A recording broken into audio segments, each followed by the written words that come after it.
What's going on, everyone? Episode 103. We took a little break last week. That is my fault. I It was a bye week. apologize. It was a bye week. But we're back at it. We have more sports than we could probably even cover, so we're gonna Loaded touch on a few show. things. Yeah. But how are you guys doing? Good. I'm excited to be back with you guys. And I got to say, this is definitely one of the greatest times of year when we get into playoffs and baseball's back into full swing. It's just one of those times of year where it really starts to capitalize and get you ready for summer. Yeah. I'm gonna go out and say that springtime. I think I'm gonna officially say it's my favorite time of year. Kicked off with March Madness, NBA, NHL playoffs, baseball starts, which is just a whole vibe. I know people get like that with the fall and football, but to me, springtime and baseball is nothing better. And yeah, I know there's no football, and that's for most people the best. But just with everything going on right now and great games every single night of the week, you can't beat it. Yeah. Yeah. Well, we got a lot of things to talk about. Like we said, we got baseball. Going to talk about the NBA playoffs. NFL draft is on Thursday. And then we're going to Chase going to touch on some NASCAR Netflix show that's coming out, I think, within a week or so, right? Something like that. Yeah, it should be. I think it's first week of May. Okay, so yeah, pretty soon. But yeah, we'll talk about some baseball. Both of our teams, first and second, but we're right into it. I mean, personally, I know the Knicks playoffs are going on. I've been watching the Mets. I'm not gonna not watch the Mets if they're both on, even if it's the Knicks playoffs, unless it's the finals. Maybe I'll tune in. You're choosing Mets game 22 of the regular season over a Knicks playoff game? 100%. Every time. 100%. That's a cold take. 100%. Commitment to the sport. Yep. I've pretty much watched every Mets game that I've been home for. Have you watched a full game yet? Yes. Okay. And I'm going to the game on Saturday. So it'll be fun. You get there on time. Deep in. The rain. Yeah. Okay. Still a terrible take, but hey, the Mets are playing well right now. So they are. They're tied for the best record in the league with the Giants the Padres and Dodgers. It's weird. If you would have asked me if the way Soto's struggling, then they're performing this well, I would have not thought that's the case. Their pitching has been absurd, and that's with their two main free agents out still, Manaea and Montas. They have not allowed none of their starter pitchers have allowed a home run in 11 home games this year. In all 11 home games, there has not been one home run, and they've only allowed 13 earned runs total in 11 home games. Gives you a chance to win every single ball game. Yeah, their bullpen has been like top 3 in the league with ERA, and they have Lindor is off to a hot start, and Alonso is off to the best start of his career. Most of those two guys are carrying the team. Soto's struggling, Nemo's struggling, Vientos is struggling. Everyone else is pretty much struggling. Their starting catcher Alvarez still isn't back yet. McNeil's still not back yet, so they're going to get some pieces back here soon. But at this point, I mean, they should just definitely take these wins. They got some momentum. They're going to struggle. This is not going to go this way the whole rest of the year. Their bullpen is not built to pitch this well, but I'm definitely going to enjoy the ride while I can. And same with their starting pitching. It's great that it's happening this way, but it's not going to last forever. And same with the Braves. They started off terrible. They're starting to win games again. They're going to come back up, and the Phillies are going to, pitch well and play well too. So we'll see. We'll see how the season plays out, but I'm excited the way it started. So far for the Mets, Ben, obviously you're overperforming in some categories, hence why you have one of the best records in baseball. Do you have a player in mind that you could name who you believe is overperforming, but that could sustain that to help the Mets continue to stay in first place throughout the season? Overperforming, but can... Yeah. So Lindor is for this time of year, but Lindor is Lindor. Is there a piece that you're like, oh my gosh, I wasn't expecting this, but you think they can sustain it? Or you think they're basically everyone's kind of playing up to par for the most part? I mean, I think the two that I would look at is one, Clay Holmes. That was one of their starting pitching signings. This is his first year as a starter, and he's pitched really well, but he's pretty much been going 5 innings every start. and that's the luxury they've had with their bullpen pitching so well. But as it's their first year as a starter, I expect him to not. We'll see like in August how his arm's holding up. The other guy who's been crazy, and we'll see if he sustains it, is Brazaban. He's one of their relievers, kind of a low leverage guy last year. Now he's coming up as a high leverage guy. They traded for him at the deadline from Miami, and he still had 2 years on his contract. Pitched terrible for them down the stretch last year. I mean, just terrible. It became like a mop-up duty guy. And then for the first 20 innings, I think close to 20 innings this year, he didn't even allow a run. Like, he's been Ridiculous. lights out. He's been crazy. He's been really good for them. He's pitched 2 scoreless innings. So those 2 guys, are 2 I would look at. I mean, Alonso he's hitting like 360 with like leading the league in RBIs. Like, he's not going to hit 360. He's like a career 240 hitter. So that's definitely going to come down. But yeah, I think he saw the Vlad contract and his eyes have just perked up, and he's gunning for that money is what's happening. So yeah, we'll see. I don't know if the Mets are going to shell that out, but that'll be a conversation for another day. But Soto's going to heat up at some point. I'm not too worried. His approach at the plate looks off. He's definitely getting out in front of the ball a little more than expected. He seems like he's kind of pulling away from the ball and just not as comfortable up there. He's not taking the same pitches that he usually takes out of the zone. He's being a little too aggressive, but I think he'll be fine. I mean, we saw this with the Padres a couple years ago where he started off really bad when he was. We were worried about him. Yeah, we thought he was done. We thought he was done. We literally talked about it on the show. We were like, he's done. Yep, and he bounced back. And last year with the Yankees, I mean, I think we're going to look and see that was maybe a little bit of an anomaly just with, hitting at Yankee Stadium, how many home runs and hitting for that average. But I think he'll come around. Yeah, him and sorry, to name one more is Tyler McGill. He's been like constantly their 5th starter for the Mets over the last couple of years. He's a homegrown guy. He's got a 1.09 ERA so far as a starter through his 5 starts this year. I mean, they're just getting like, I think as a team, their team ERA is like 2.5. So we'll see. It's not gonna last, but we're gonna keep being excited about this for a little while. So, and I would be watching these games even if they were losing. Anyway, let's throw that out there. If the Mets were what's the Rockies' record right now? If the Mets were 4-17 and it was them playing against the White Sox or a Knicks playoff game. What round? Like Knicks round one right now. Mets. Dang. Knicks round 2 playoff game. Is it a clinching game? It's game 4.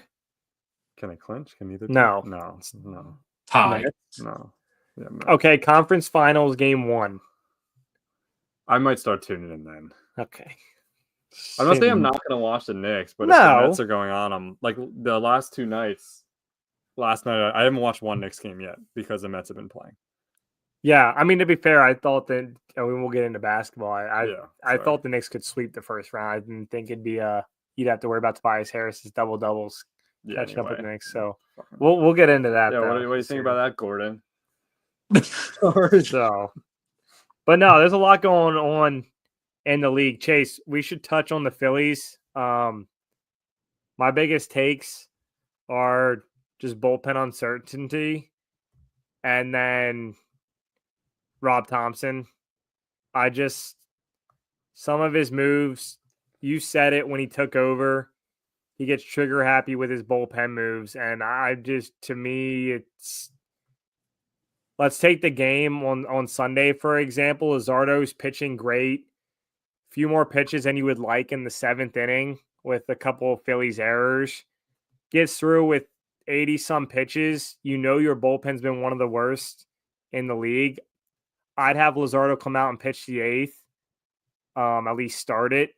He was below 90 pitches. And then Alvarado in the 9th. Do you think it's a win? He pulls Luzardo after 7. The rest is history. And then Monday, you kind of see the same thing. Then I wouldn't have brought Nola out. He was already over 90 pitches. Gets him into some trouble. And then same thing. Makes the wrong bullpen decisions, I think. And in that point in the game, it's 2-0. I think it was Jose Ruiz comes in, who I don't think he's had like a nice inning yet with ducks in the pond, and just gives up the blast Lindor. So those are my biggest takeaways. Obviously, they go hand in hand, the bullpen and Rob Thompson's decision. I was going to say just the 6th inning, the inning before that, the Mets had, I don't know if it's first and third one out, or they had 2 runners on, and I think there was 1 out, and I think you might have gotten out of it, but like the Mets broadcast, they like play into the bullpen, and it was just no activity. No, and I was like, huh. Yeah, like it was like clear. It was clear at that point already. Nola was like, it was. No, he was. Yeah, he was, which is fine. Right, and you trust that guy at that point, and yeah, Nola's. But he was over 90 pitches, and I don't think he pitched over 100 pitches yet. So those are my biggest takeaways, and it's frustrating. We know the Phillies defense is never going to be elite, especially with the outfield they have. Marsh is down, and Schwarber's kind of stuck in that DH role. But in other positions of the game, especially at the manager level, like there's just certain simple things I think they could be. A couple more wins, but I'm okay. They have a winning record. They're playing competitively in every game. Just going to have to figure out how to close it with the uncertainty in the bullpen. And Rob Thompson really needs to figure it out now. Yeah, I completely agree. The bullpen has just been disastrous. Anytime that the starting pitcher comes out, I'm really concerned that they're going to give up a lead, and is our offense going to be able to do enough with short inning work, basically? Like, you're going to have 1 or 2 innings to figure this out, and they have been in some cases, but otherwise it's really just seemed like they're carrying over the way the last year ended. Like, it doesn't really seem like those guys learned what was wrong in the series last year, especially against the Mets. It feels like they just didn't want to acknowledge it, and they're ignoring it. So that's on them. That's on the hitting coach, and he can only get them to do so much because they're paid athletes too. So they have to make the decision, and hopefully it is just because it's early in the season. It's a small sample size somewhat, but the bullpen has really just been not good. And especially when you look around at who they could have had and the pieces that they did have that they lost. You essentially traded Jeff Hoffman for Jordan Romano. He's a pile of steaming dog shit. I don't really like him. I know Hoffman had like injury scares and stuff like that, but I'd rather ride it out with him. He's been at least able to be serviceable. He can go, multiple days without giving up runs. And I like that aspect of it. And I think at this point, the Phillies have to push the ball further, especially when it comes to money. Like, you're competing against the Mets and the Braves are going to be creative and find ways. A few weeks ago, they signed Verdugo to a minor league contract. I don't think Alex Verdugo is going to be an all-star, but he's a nice bat that I would like to have for the Phillies. Yeah. Like, he's a little bit, he is what he is, but if I'm comparing him to Marsh, I think he has a little more power, at least to bring. So it just moves like that I feel like the Phillies are dropping the ball on. It's like they don't want to spend money, but at the same time, they don't want to take risks on guys on a minor league deal. Like, you have nothing to lose if you sign into a minor league deal. So hopefully they can find somebody. They found Jeff Hoffman literally out of nothing, and it worked out for him to be, an $11 million a year guy. So hopefully they have something like that, but I don't want to keep leaving it up to that. Sometimes I just want the solid guy. And I don't even know what they can spend on a closer. Like, I really do want a lockdown, legit closer, but I don't know what kind of prospects we would have to give up for that. You're definitely not going to give up Painter. I guess maybe you're moving towards, like, if a Bell doesn't do anything, you can move him, but still, like, he's losing value too, just being in the minors. Like, he should have been able to capitalize at this point, at least get up there and get a stronghold if he was, a top flight pitcher. So, it feels like all of our hopes for like that is going to come down to Painter, and he's coming off of Tommy John. So it's like not even realistic. Yeah, and Mick Abel, I think, hasn't been pitching terrible. I know he's now, I guess, a little bit outside of when, like, he was a top prospect. Yeah. Now he's like not maybe as regarded, but he still might be able to contribute at the level. And you guys talked about it in the off season. With you guys were already concerned about the close, like trusting trusting Jose Alvarado, trusting Alvarado in that position is not, it's kind of scary sometimes, I think. Yeah, like he's gonna have a spell where he might get put in AAA for like 2 weeks at some point this season. Like he has the Hector Neris disease where he has to go to AAA to find himself, even though he has legit, but he's got good pitches.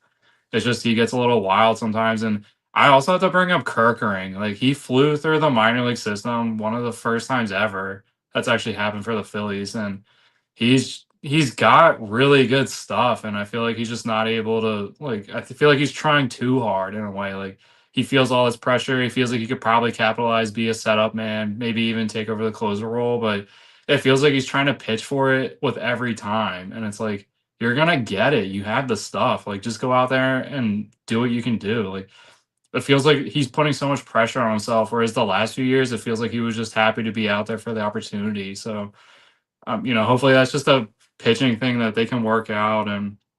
But it's gonna be hard, and you're gonna get some reinforcements with Suarez coming back. But he's not a proven guy over a full season either. He's had good half seasons a few times, but it's not going to help us if he's good in the first half of the season and then somewhat mediocre in the second half. And then, leading into the playoffs, that's kind of a hard position to be in too. But yeah, it's a little weird. I'm happy that they have a winning record, but I also know that it's going to be a tough season, especially going against the Braves. They're getting healthier. They're going to get guys back. Even though Acuna's been bitching at the manager, I still feel like it's because he can't get in there and help this team. But they're going to be a problem. The Mets are obviously a problem. They have a lot of weapons, and they're going to get even if all those guys start hitting, it's going to be tough to keep up with all that production. So it'll be interesting to see. Hopefully they can find a trade somewhere along the lines here and get something done. It doesn't even have to be like a insane move, just somebody who can come in here and stabilize a little bit, because that's what they need. Yeah. No, and I mean, to your point, then like the Nats are also, I feel like the Nats are with these younger guys are playing hard, and they're kind of like the Rays almost. They're not they're not there yet, but they're definitely not like a pushover the same way like the Marlins are, even though I think the Marlins sometimes play the Mets hard for some reason. But yeah, that division's going to be tough, and they're going to wear each other out for sure. So it'll be exciting. I'm excited for how the season keeps going, and yeah. You guys have any other teams you want to mention or anything else around the league before we move on? No, the AL Central is always a wild card to me. I don't follow them a whole ton, but to me, it's a little bit upside down right now. I thought the Royals and the Twins would have been up there. I know we talked a little bit about the Tigers pre-season, I think, and right in the beginning, but just curious. I don't know a ton about the Tigers if they can sustain. I mean, they won the division last year. Did they? Right? I think so. Or was it the Royals? Yeah, I thought the Royals won the division last year. Maybe I think the Tigers were second though. Like they made the playoffs. They were in they got in the playoffs last year. Well, they had. I mean, Skubal also won Cy Young. Oh, that's right. Okay. Didn't they beat the Guardians round one, or it was something? No, because the Guardians play the Yankees. Oh yeah, that's right. So they lost first round. But they still made it. I mean, I don't think anyone. The Guardians won the division, and the Royals and Tigers tied. I guess that's right. They tied so then they both got in. Of course, the Mariners. Pretty much all the wild card teams are coming from the AL Central. Yeah, but no, the Tigers have some. Torkelson's finally hitting a little bit, which I think for them is a big deal. So they got the pitching. So, I mean, the other team I was kind of surprised at. We knew the NL West was going to be crazy, but to have like all four, like there's a chance all four of those teams could make a run, like get in the playoffs, which really could screw up the NL East. I'm just gonna say that. Yeah. Yeah. If those three, like the way, Because they're all just sweeping the Rockies, first of all. They're all just getting 3 wins off the Rockies. yeah. One, I mean, I will say the Dodgers, Roki Sasaki is having some growing pains. So Yeah. And this is something I feel like we talked about last year, but like in his Japan league, he was having really bad problems with command. Like he Yeah. still has fast stuff, but his command has just not been good. nope, and that's the thing. Like he hasn't pitched like 3.20 ERA is not bad, but 16 walks in 19 innings, like that's as a Yeah. starter is. And he has an all-star offense to pretty much keep him in every game. Yeah. Like I don't know. We could probably count on our hands how many times the Dodgers are going to get shut out this season. It's probably not going to be a lot. No. But yeah, the other one, the AL West. I mean, I feel like that whole division, anyone could win that division. I still don't think the A's can, or the Angels, they'll fall off at some point. But any three of those teams between the Rangers, Mariners, and Astros could win the division. Yeah. We know the Mariners won't, Ben. Mariners have the pitching too. We'll see if they. Yeah, but we know they're going to be a competitive wildcard team until the last 12 games, and then they're going to go like 2-10. Hey, Cal Raleigh and Soderstrom lead the league in home runs. I root for them every year because I like their jerseys as a kid, and I know what happens to them. You know what happens. Maybe the third wildcard spot. And last person I want to talk about, Trevor Story, finally having a bounce back year. He's been on the shelf for like, I don't know how long. And can you believe it or not, this is his last year of his Red Sox contract. He signed a 4-year deal with them. He's played like 1 year. And he signed a 4-year deal. No, maybe it was an opt-out. Oh, yeah. So it was a 6-year, $140 million. I thought there was an opt-out after this year or something. Yeah.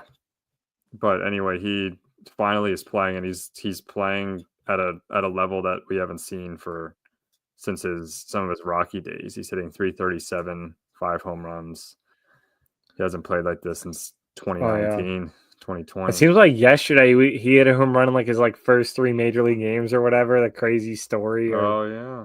Yeah, he went on that run. Like right in the beginning of his career. And it seems like yesterday. It's been a decade now. So no, good for him. In 2018, 2019, dude at 291 and 294 with 37 and 35 home runs. Dang. Does the MLB have comeback player awards? I think so. They probably have some But form of it. It's nothing too big. No. So they go through a unit on Story to win that. Yeah. A lot of exciting stuff in baseball. We'll keep talking on it. So we'll keep an eye on Corey Lewis too. I know he's in AAA right now, and he had I think a little bit of a rough outing last go around, but we'll kind of keep an eye on him. Hope he gets to the majors here soon. Yeah, especially the way the Twins have been going. They've had an injury like every 12 minutes, so yeah, he could get the bump. He could. He got. I think he got one of his starts. Got roughed up, so his whole line looks a little bit out of whack. But I'm sure he'll bounce back. But he's still got that nasty knuckleball. Yeah, he does. Yeah. Is he on the 40-man roster? Do we know? That would obviously help the case for him to get I don't think he is. I don't think he is either. That would help the case, though. I'm going to assume he's not because he's kind of an early cut from spring training. Doesn't mean he wasn't, though. Yeah. I mean, he's still only 24. He's still young. Yeah, he's still got time. I mean, there's a lot of people who don't make it till they're like 27. So, yeah. And they're not throwing knuckleballs, that's for sure. No, they're not. A lot of knuckle curves. He's keep growing out his hair. He's gonna look like R.A. Dickey soon.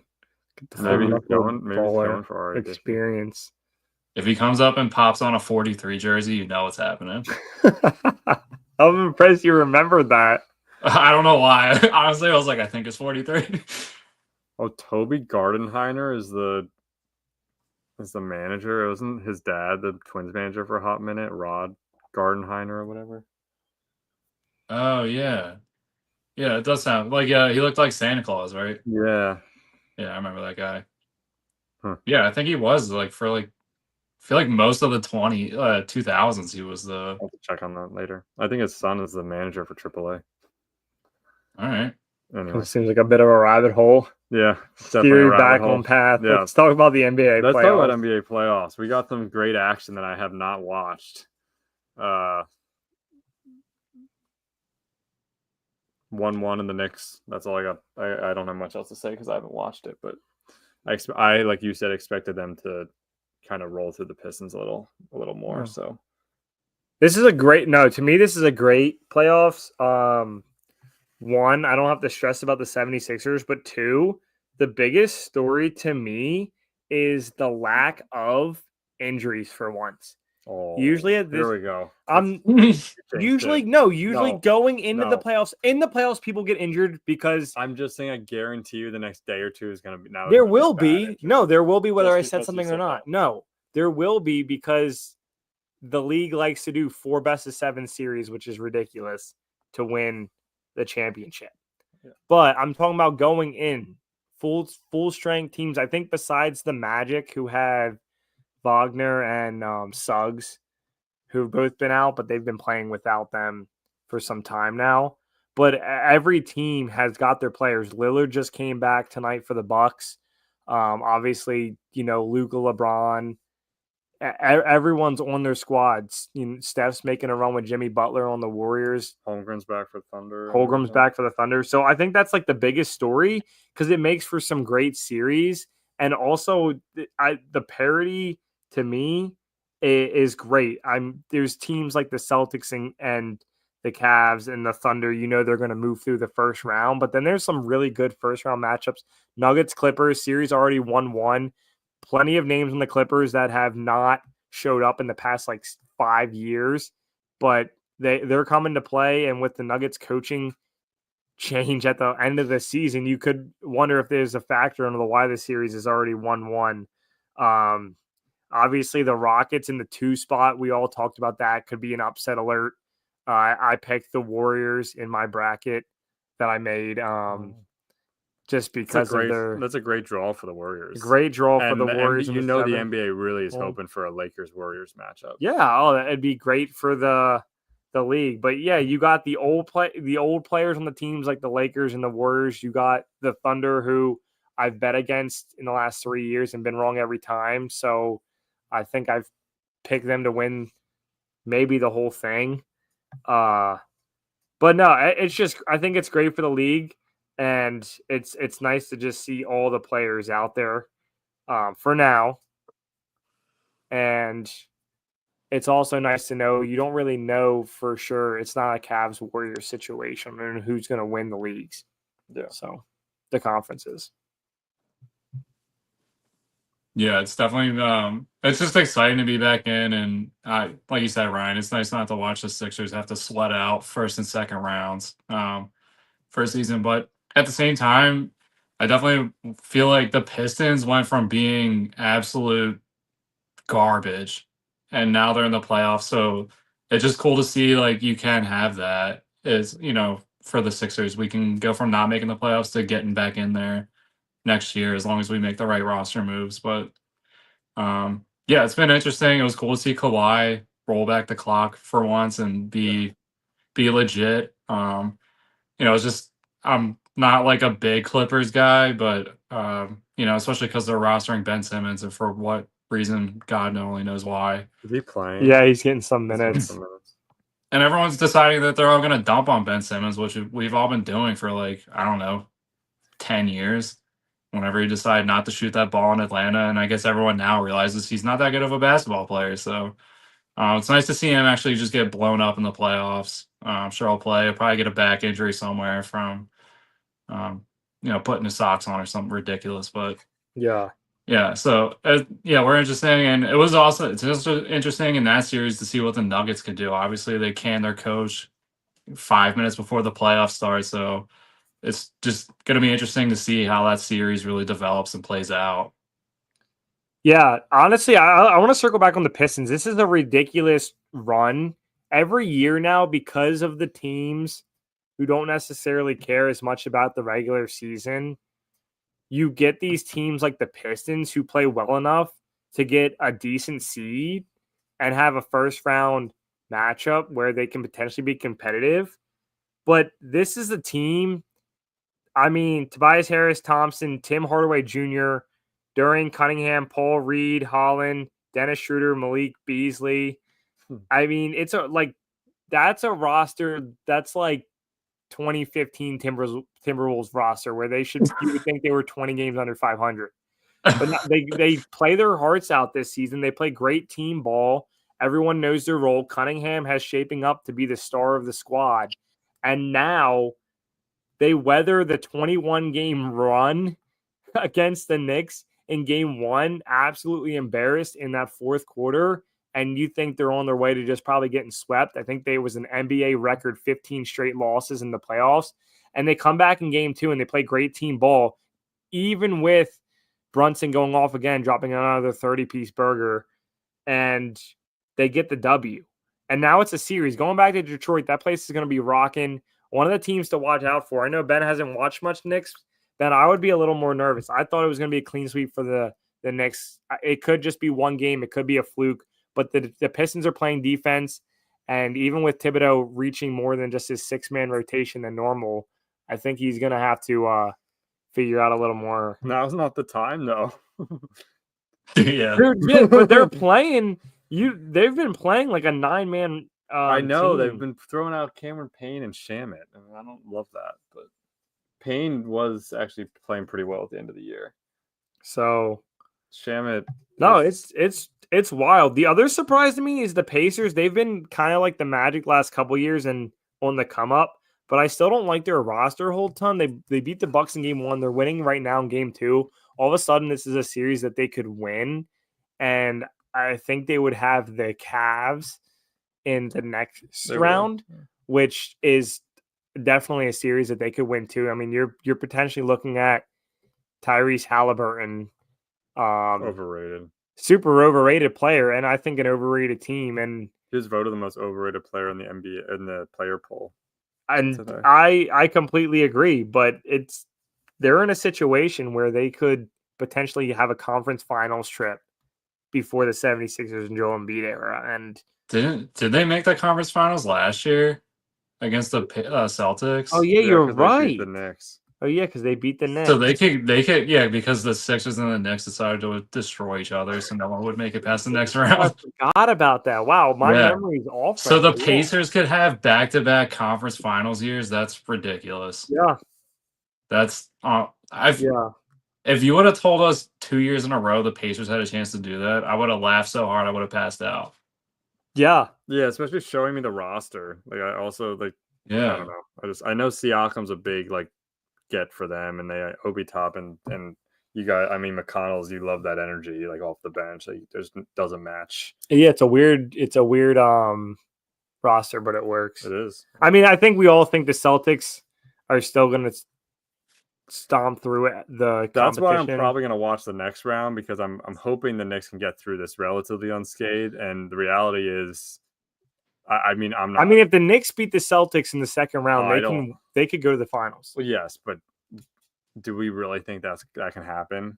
I'd love to see that happen, but I don't. I mean, the Celtics are already complaining about the physicality of the Magic, and the Knicks are a very physical team. So back-to-back physical rounds. And this is why I'd say 4 best of 7s for dudes that are wearing 0 pads on an NBA court doesn't help anyone. No, and we'll have to see if that's a thing. Like the Thunder, if they roll past the Grizzlies 4-0, the Nuggets Clippers destroy themselves the next 4 games and go to 7. It's going to be a 7-game series, right? Clippers, I think so. And the same with the Celtics. If the Knicks push this to 5 or 6 or even 7, and then the Celtics roll past the Magic, then we're last year all over again. Yeah. Yeah. I will say this: if the Knicks lose this playoff series, that would be embarrassing. Cut them. Cut Thibodeau. Yeah. Yes. I agree.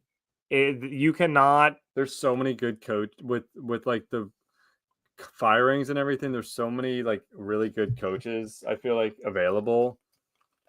I don't know. I can see a Mike Malone in a Knicks polo. Yeah, I feel like I would love Mike Malone. Yeah. So What's your guys' roster set? Like, I feel like there's really not much to do other than let the starters go at it. Like, they've all got good playoff experience now, and Yeah. like they played together forever. So Nope, I totally agree. still can't believe the Pacers have a conference freaking finals appearance. before the Sixers, yeah, and I wonder how much we spent and wasted versus what the Pacers did. All they did did was they trade give up? Sabonis, and they made the conference finals. That's true. They traded away Sabonis. And Yeah. what did they give up for Siakam? Um, Did they give up a lot for him?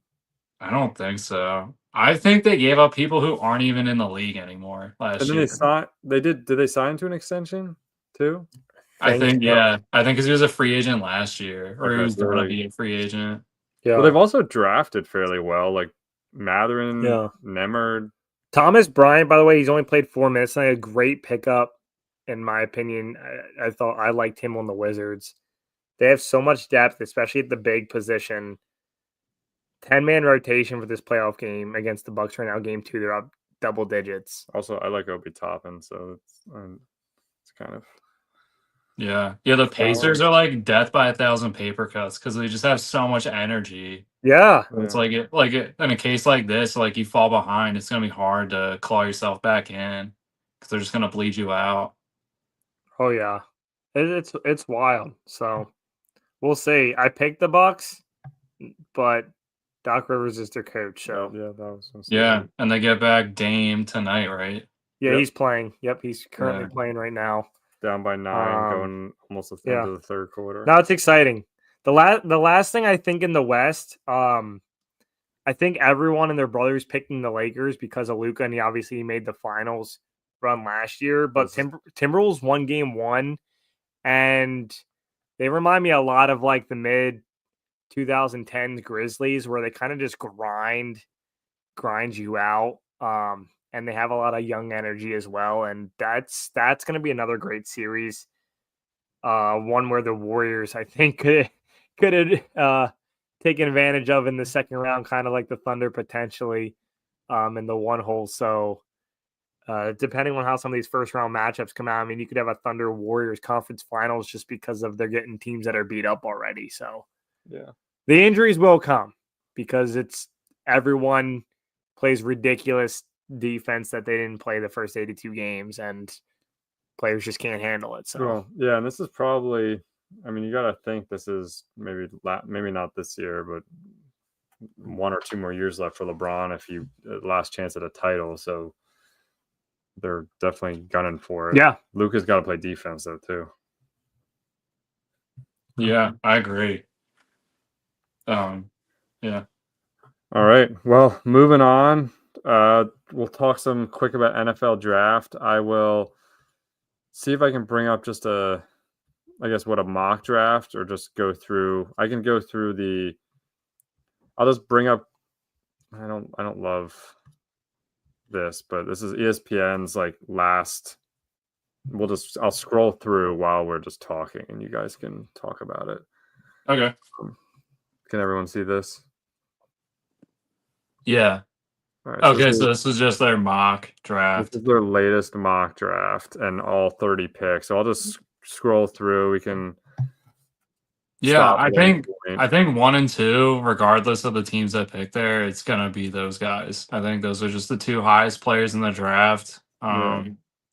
Obviously Cam Ward done it for a while, did it at a bunch of different places. Travis Hunter plays both sides of the ball. I feel like it would be a waste not to have him do that. Abdul Carter, my guy from Penn State, I feel like I'm happy he's going to be a top 5 selection. Do I think he's a top 5 pick overall in this draft? No. Yeah. I don't know. It's hard to judge him. If I had to pick between him and Micah Parsons, I'm taking Micah Parsons all day. Like, he's just got a bigger frame. He's, it's not that Yeah. Abdul Carter's not that, but I don't know. Just feel like he's more a teens pick. agreed. Yeah, like he's not a bad guy, but it depends on where he's going to go and who he's going to have around him mostly. Yeah. I mean, yeah, this makes sense. This makes sense if they're going with Drake May. It makes sense for the Patriots to Yeah. get Invest in the line, unsexy pick, but those are the picks that work out. Yeah. Mason Graham, I watched a lot of because he went to Michigan. Um, Still kind of hard to tell because their defenses have been so loaded, but obviously he's got good physicality, and I feel like that'll translate. Ashton Genty, our guy, we talked about a lot last year. If he can pull this off and be a top 10 pick, that's great for the running back position. If there's Yeah. anyone that could do it, it's probably him. I don't love that he's going to the Raiders. I feel like they could probably use some other actual position needs, but if they're willing to just go for a Ferrari in the first round, go for it. It seems like the Raiders are pretty confident that they're gonna just sit in that 6th spot and pick Genty. I mean, Yeah. so you don't think there's any way any team tries to trade above them that they want? Are you hoping the Cowboys get him? I mean, if he fell, I get it seems ridiculous to trade top 5 to pick a running back. Yeah, Right? yeah. I know, right? Yeah. Right, but that's what it's like a hard position. I mean, it seems like the Raiders, I don't know if they're just saying that, hoping to get a trade. I mean, I have heard the Browns and Giants seem like they're. I don't know if they're just saying they're shopping those picks, but it seems like they are. Yeah. I mean, I'm down for any type of move that's going to ruin the Browns' chances. So if they feel like they got to trade out, I'm all for that. Definitely don't Chase, be picking high skill position guys. Chase, what's the % chance that the Raiders take Genty? I mean, with the way that like Tom Brady's been in there and he basically handpicked the GM to come there, I don't think it's really out of the question. I kind of think it would be a little bit of a waste. I mean, they do need a running back, certainly. I'm not saying that they don't, but I mean, there's some other guys I think would be a nice fit for the Raiders and like what you got to do. You know, they have Max Crosby, they have some nice pieces, but they just like, you know, I don't really know what their goal is. They got a new head coach, Pete Carroll. Obviously, he's probably going to want to pound the rock, so that's maybe why they're really high on Genty. But I mean, like, are we talking like 80%, 90%, 99, hundo? I'm thinking 80%. I feel like that's at a good spot. Like unless somebody else falls to them, you know, maybe. But I don't know. For some reason, they seem really high on Genty, which is interesting. Yeah, I don't want to get hung up on it. I just really like Genty. Yeah, no, I think he's going to be good, especially coming from Boise, where they had good players, but now he's going to an NFL team that's obviously better. He could really like go off this season. Yeah. Yeah, the Jets offensive tackle probably a smart move, especially because they. Sorry, Yeah. look for a sec. Alonzo just got hit in the forearm on a pitch, and it was Oh. ridiculous. Panthers, Jalen Walker. Obviously, Georgia guys, you kind of know what you're going to get. With him, I feel like there's off the field problems, but I don't know anyone at Georgia that doesn't have off the field problems. So Yeah. you kind of get what you get with that, and obviously you can deal with that if they have really good talent. Shadur Sanders. Sorry, I just want to say one thing. I feel like the Jets, they've drafted like Vera Tucker, Malachi Becton, who's won a Super Bowl last year. I feel like they've drafted a lot of first round offensive tackles that have done okay, but not Fashanu last year. Yeah. They just, I don't know, they haven't either developed them well or offensive tackle. they don't need like position. Like they could use some help on defense, but they don't really need like skill position players. Like I feel like on offense they're honestly fine. They just need one of these guys. Offensive lineman after offensive lineman. Yeah, it's kind of, but boring. Anyway, go back. So Sanders for the Saints. Yeah, Sanders. I mean, the Saints definitely need a quarterback. I feel like there's a lot of people saying that Derek Carr is done, and you or he might not be able to come back. I just figured I'd bring this one up. It's just ESPN's. Oh yeah.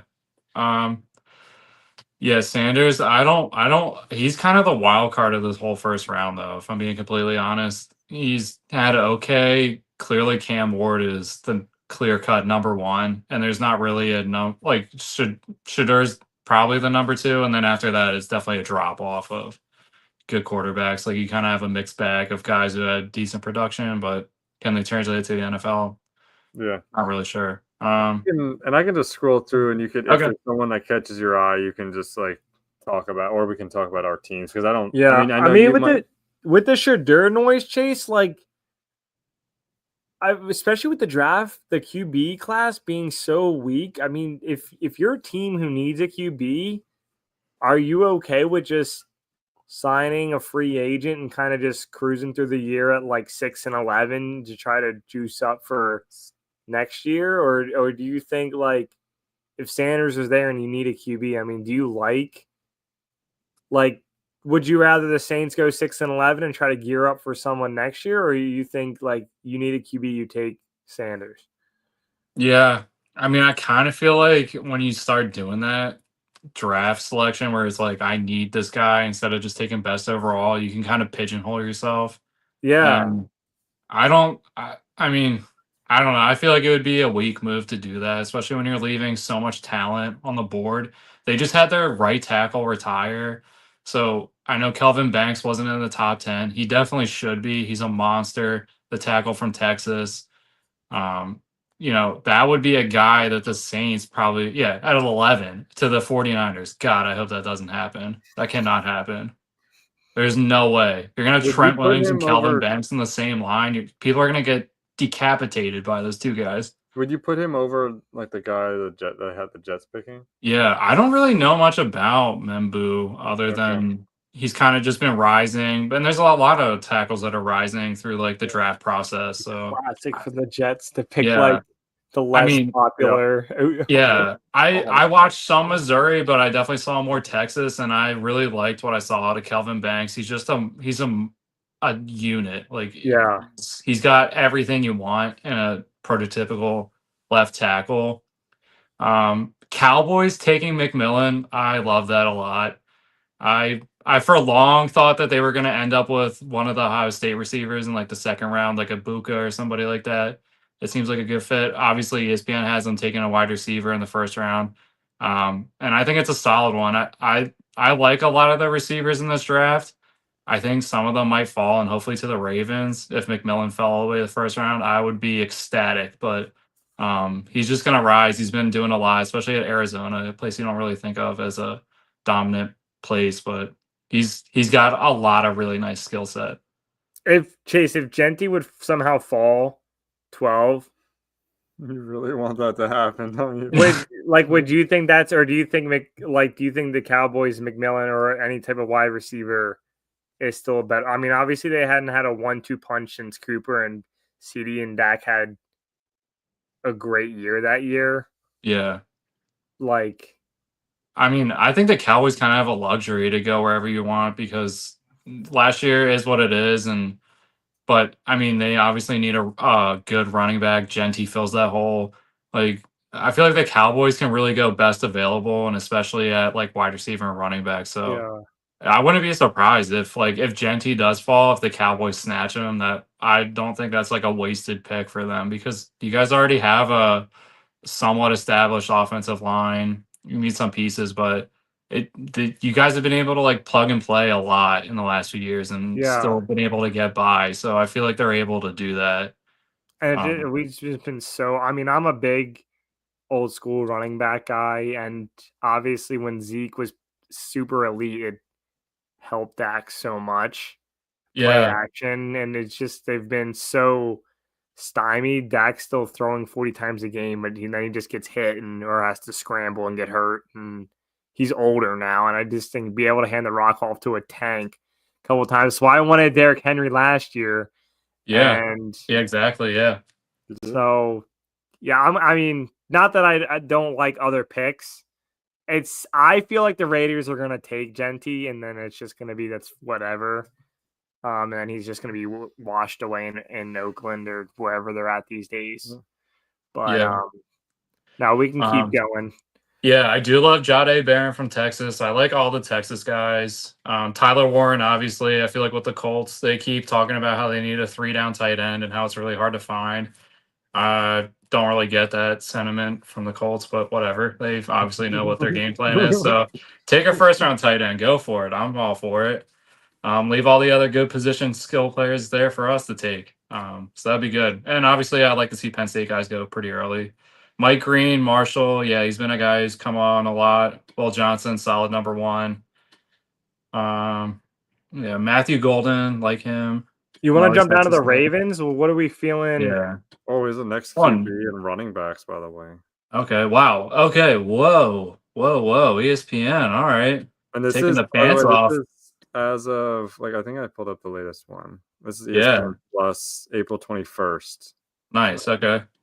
Yeah, I mean Jackson Dart. I don't think a lot of people are like Well, they that might not high have a on him. quarterback, so they have to pick somebody. Yeah, I mean they have to. This is the spot where I could see the Steelers trying to get Sanders. Yeah. I feel like that wouldn't be crazy. I could see them try to move around. I feel like I he's could see settling. Tom. Yeah, I actually would. Tomlin would keep like the whole situation. I feel like if anyone could keep that in line, he could. Yeah, I don't mind that. I mean, and if your picks between him and Rodgers, like you're gonna have noise. And you come right in with Metcalf and Pickens as two of your wide Yeah. receivers. Yeah. That's a nice luxury to have. Yeah, good running backs. Like they've been investing, but I feel like taking Jackson Dart here would be, you could probably get him in the second round. Like I don't think he's done enough to raise his stock. It's enough to be a first round pick, but it's interesting nonetheless. I mean, obviously, I'm interested to see what all the AFC North does and what they're willing to do. But that would be huge if the Steelers somehow got Sanders. I think that would be the biggest. I mean, he could fall. Yeah, he could definitely fall because I don't think anyone's really set on where he's gonna go. Like, there's obviously teams that need the quarterback, but they might feel like they need a better best overall. I saw an article today that said that out of like 10 teams, it was like 3 that has him as a top 10 pick. 4 of the teams has him as like a mid first round pick, and then like 3 teams had him as like a second round pick. That's why I don't know how many trades there are going to be, because I just feel like some of these picks are going to just change that dynamic of the draft so much. You might not pulling the trigger on an early trade where you don't. Some of these guys could just fall to the round 2. You don't even know. Yeah, that's what I would rather wait. Okay, obviously the Chargers taking a Michigan guy. That's cool. Good for them. Especially a tight end. Malachi Starks, he's probably the best safety in this draft. He does a lot. He can be a real playmaker. So going to the Rams, that would be a sneaky pick. Oh yeah, McVay, that'd be nice. Here we are at the Ravens, and they're gonna be pumping up the Michigan pipeline again. All right. Just because we hired Michigan staffers does not mean we need to go back to Michigan. John Harbaugh absolutely has no connection, and neither does Jim at this point anymore. So I don't hate it. Defensive tackle. I like building. When it comes to building a football team and keeping a good football team, I always feel like you should invest from the inside out. So offensively, have a good center, have a good quarterback. Defensively, have a strong defensive tackle, have a really good middle linebacker, have a really good safety, which all 3 positions right now I feel really confident in with the Ravens. I mean, you're pretty much going to have in all 3 of those positions 5 guys who are pretty much in the top 5 of average salaries. So do you do that in Madden? I'm just like when you do a fantasy draft or something, do you do it in Madden? Like, do you draft that way too? Sometimes it's a little bit harder. It honestly depends on where I'm at in the round. Like if it's top 15 pick, I'll probably just go best available. But if I'm at the bottom of the round, like 28 to 32, I'm immediately going after a middle linebacker or defensive tackle. Just because I feel like at that point, I'd rather just have a hammer on the defense, like a Fred Warner, Roquan, or a stud defensive tackle, Jalen Carter, ridiculous. Yeah. He's like, I feel like everyone regrets the fact that, he had some off the field issues. Obviously, it was trouble and got in a car accident that killed 2 people. But I mean, he kills everybody on Sundays. So take. I don't even think Patrick Mahomes' neck is still okay from when Jalen Carter double pumped him in the face and never got a penalty. Yeah, it was ridiculous. I mean, he did get the penalty, but it didn't affect them and it didn't affect the game. So that's just insult to injury right now. But and the Ravens have so many picks this year too. So it seems like 11 picks. Are you cool with them just riding essentially best available and taking majority of those picks? Do you want them to trade a couple? I mean, they might not even have to. Yeah. I mean, Eric DaCosta is always big on having at least 9 picks in a draft. So having 11, they're definitely probably going to spend those at some point in this draft, and it's probably just going to be moving up or moving back. But like I said, they have 5 guys who are probably going to be in the top 5 average NFL salaries at each position. So you need cheap labor, especially later in the draft. I mean, the Rams have given away draft picks for like the last 7 years.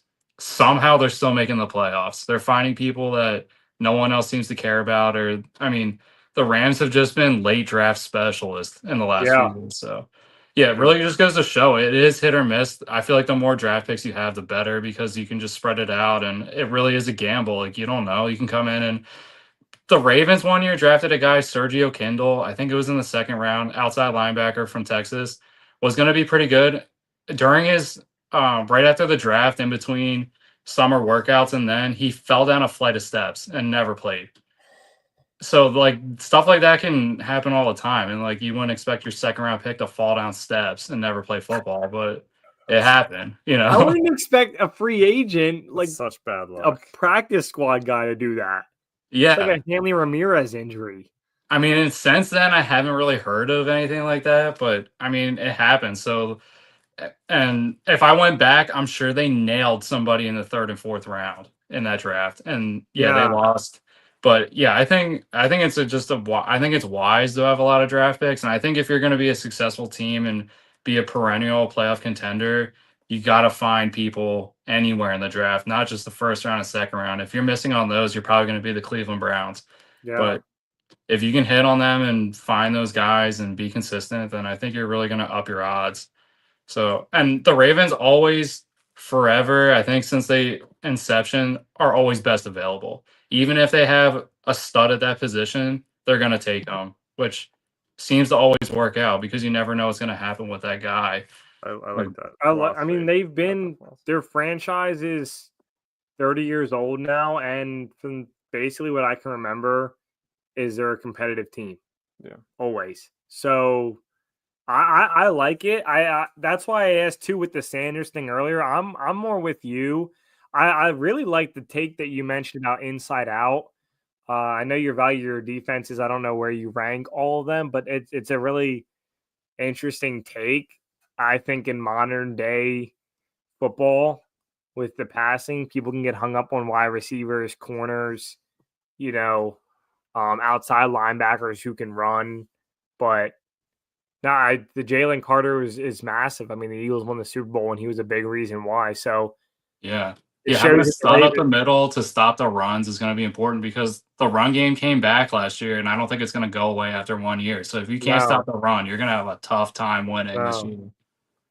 No, so well, we know one thing's for certain: the Ravens are probably going to have a good draft because they always seem to have a bunch of picks. They take best available, and some of these guys are going to pan out. So I'm excited to tune in. At least the first round, the hype's real, but on the first round Thursday nights, it does drag way too much. It's fun watching it, but it takes forever. And then you're like, let me tune into like the weekend. You turn, it's like 3 p.m. It's like already like through half a round. You're like, okay, I missed like 2 picks, but yeah. And I hate how the first round's like 15 minutes for the first pick. And it's like, come on, round 7, you're down to a minute. We can do this. The pick is in for like 7. Let's hold on. The pick is in, and it still takes 7 minutes. Or whoever has the first pick will take like 9.5 minutes too. It's just And then they'll pound us with commercials the hour leading up, and then we'll get a commercial-free hour of basically 4 picks because everyone's running out the clock. Yeah. So. All right. Well, we're getting towards the end here. Chase, do you want to just briefly touch on that NASCAR Netflix show? Yeah. So NASCAR had an off week last week. They returned to Talladega this weekend. So big race, big restrictor plate, getting back into it. We've talked about the NASCAR Netflix documentary. It's been first season came out, I think. I don't even know when. I think it was early last year it came out. Yeah. And then they were like, oh yeah, we're gonna be pretty quick about the turnaround.